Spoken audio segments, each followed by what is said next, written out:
Okay, Dr. Gradus ad pronouncem.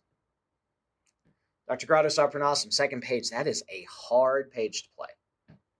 Let's look at how you should be perceiving this.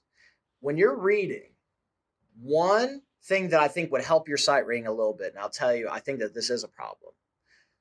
I think that you need to get to where your eyes are darting forward and you're beginning to analyze the information more quickly. Okay, so I will do the right hand, all of these things. And I'll try to tell you what I'm seeing as I'm doing it. Now there, what I notice is that it's always a D triad and a B triad. And I look at it and I say, oh, he's just repeating that over and over. He did that twice. And he always has an E in here. Okay, cool. That was really easy. So if you're looking at it, you should be able to read E, D triad, E, B triad, E, D triad, E, G, F triad, E, D triad, C, B triad, A, G triad, E, D triad, E, B, E, D, E, B, G, F, E, D, C, B, A, G. I'm trying my best to tell you how my mind's firing while I'm playing that.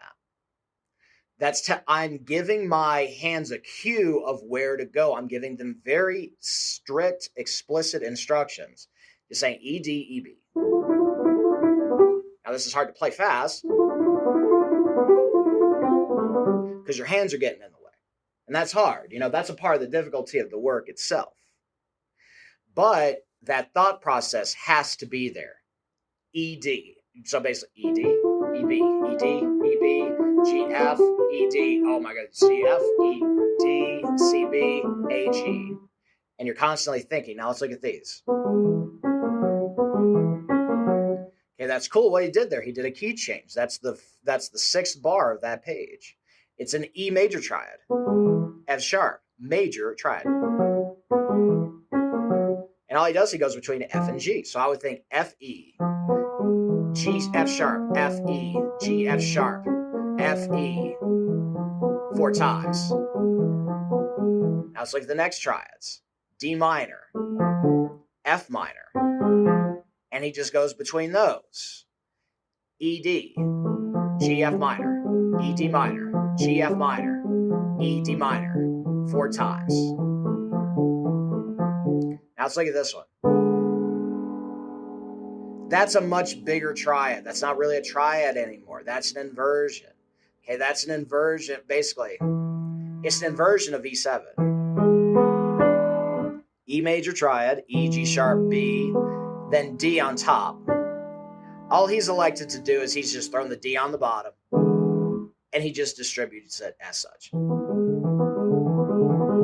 Okay. My biggest challenge in this work, if it were me playing this, is the crispness of it. So you have a process to go through. Step 1, staccato.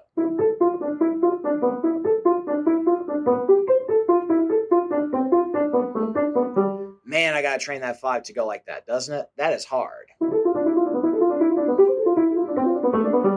Just getting it to where it's just skating across.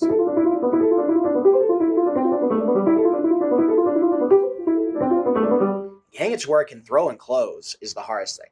That's always step 1, staccato. Step 2.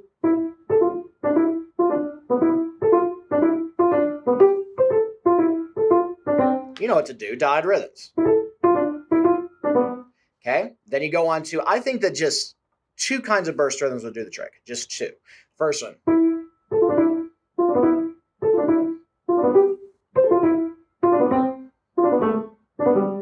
Slow, 3 fast. Reverse it.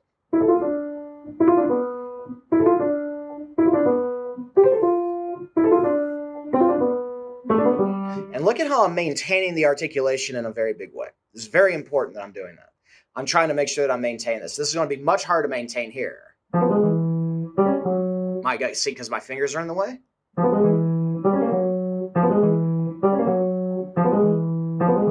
But I'm making sure to hear, there we go, that's the way of doing it. I want to hear that. Same thing here.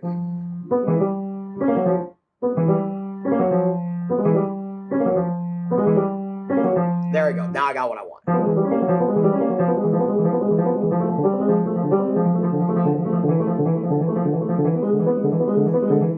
That's the sound of this piece, is it's running and it's bubbling and it's articulated. It's like a finger exercise. It's no different than chanting. It's no different than a chanting exercise. It's just 1,000 times better. Okay? So that passage, that's how you're going to get through that. Now, I'm going to caution you on the following bars. Okay, we got all this.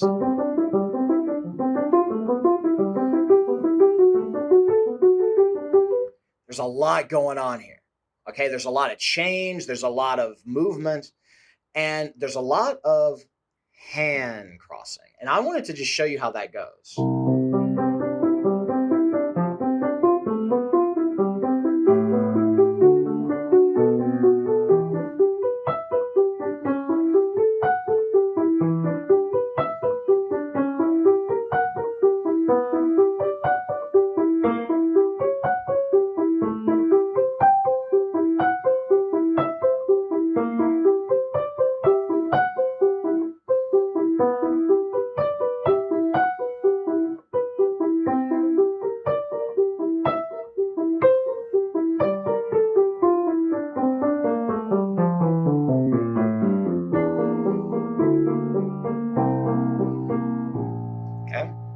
So that's how the hand crossings on that work. You could see where I was crossing or I wasn't. Anywhere where it says MG expressive, basically if the stem is pointing up, that's where you're going to be crossing over. So there on, this is the third page, you have to do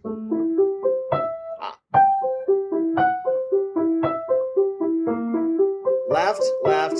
You see that? The right hand's just doing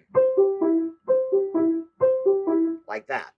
Now, again, what you want to do is you want to be a lot more discerning as far as your notes here. You did a pretty good job of note reading this week, but I want you to be a lot more careful. If you struggle with getting notes learned correctly the first time, you are going to have to start confining yourself to beats or half beats or half measures, things of that sort, to make sure that your reading is on point. So, for instance, if you're looking at the last line of the second page and you're reading that, I would suggest you read through that a couple of times. Make sure it's right. Then this one. Now you do it. Now you're going to make the assumption the next measure is the same. It is not.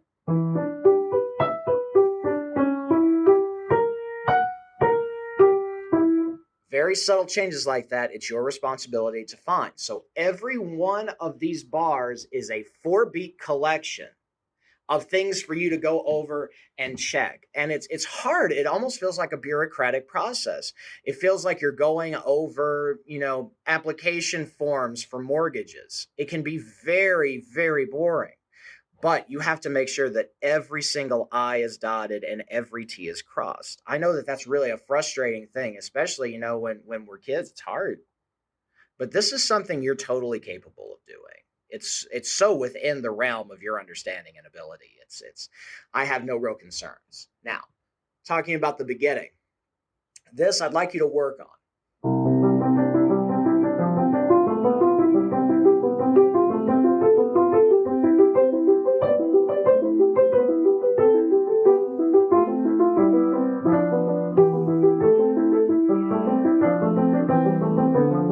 Sorry, there's no fingering for that, so I had to guess.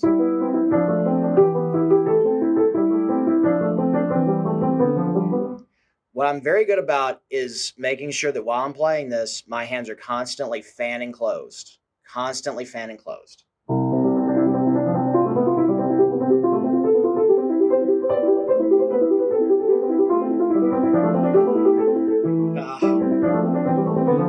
Now making sure that's going like that.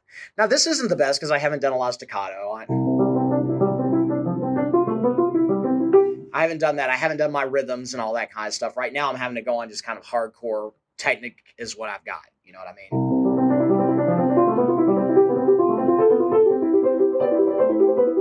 You can hear there are parts in there that are slightly uneven, and I would have to go through and fix those. But I'm maintaining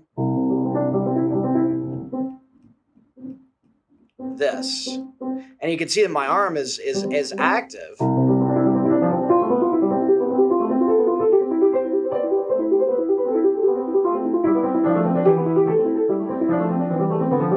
There, got it. Anyway, going through and feeling this sense of running on the keys like this is this is a big deal. This is very French. This is really how you watch people like Sasson, their videos of Sasson playing. He's just pawing at stuff. And he was good. He was a really good pianist. He had great finger work. That applies for this too. Opening and closing.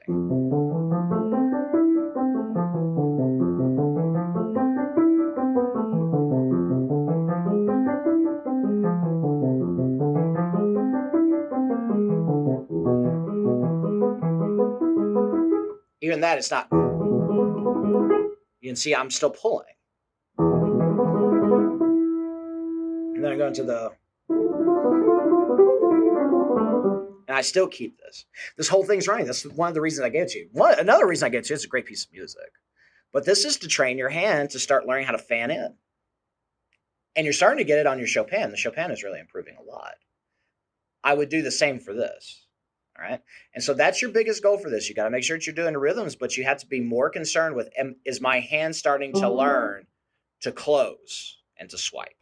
Now, as far as the Chopin goes, I don't really have a ton because that one's improving at an exponential rate now. All I want you to do is I want you to start trying to apply the principles that we've been talking about, the closing of the hand. When you're doing...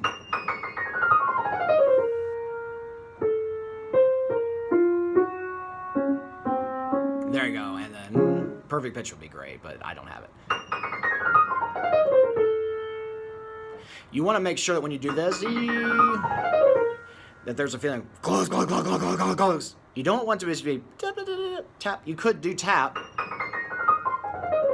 That starts to feel heavy to me, and I don't feel like I have control. So you get that. Now, you could take the easy way out, slow, fat, like that, or you could be dangerous, wah, like that.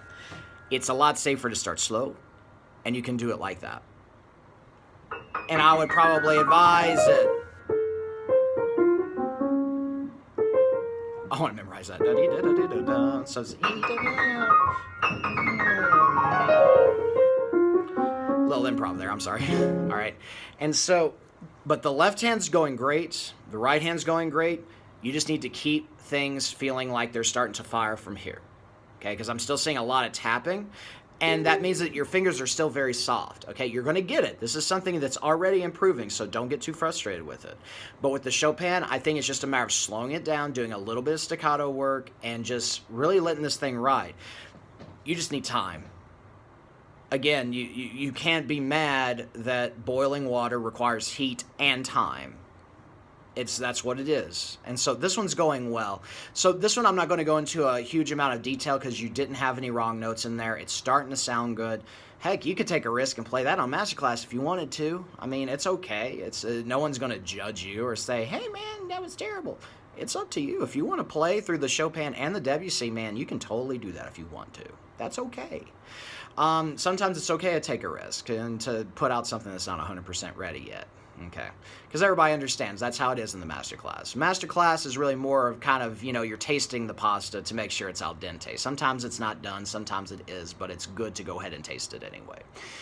So Chopin, you're doing an exceptionally good job on that, so you need to keep that up. The left-hand man, that's really improving a lot because I'm really starting to see a snap and move. And so that one has improved a significant amount. And so that one, if there are things that are hanging on to it, I want to start showing you some things with pedaling and some expression and stuff like that. But I also want you to get to where you're working on this Debussy as well. Because the more pieces you can learn and the better you get at learning pieces, I think the more you'll enjoy piano studies. So we also want to make sure that we don't get stuck on one piece for a long, long, long time.